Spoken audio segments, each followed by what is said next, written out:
At this point in the training program, you should have received an email from noreply@itascalicenses.com.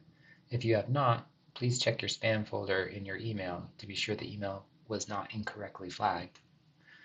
Follow the instructions on the web license email to set up your user account on the ITASCA web license server. Be sure to remember your password as you will need it after you've installed MINEDW. To install MINEDW, download the MINEDW installation file that's provided in this training module.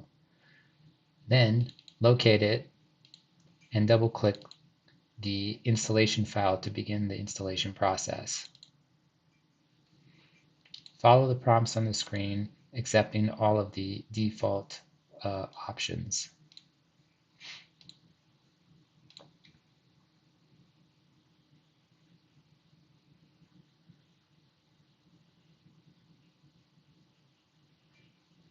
Once the installation is complete, you should see an icon on your desktop for MINEDW.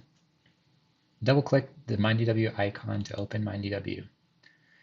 You may receive a notification that you do not have a license. To validate your software installation, go to Help on the main menu banner, Web Licenses, and then enter the username, which is your email that you registered with on the ITASCA Web License server, and the password that you chose.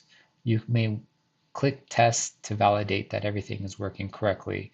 If it is, Web Licenses will appear on the Web License dialog box. Once you've entered in the appropriate information, click OK to acquire a license. You may need to restart MINEDW in order for MINEDW to acquire the license properly from the web license server.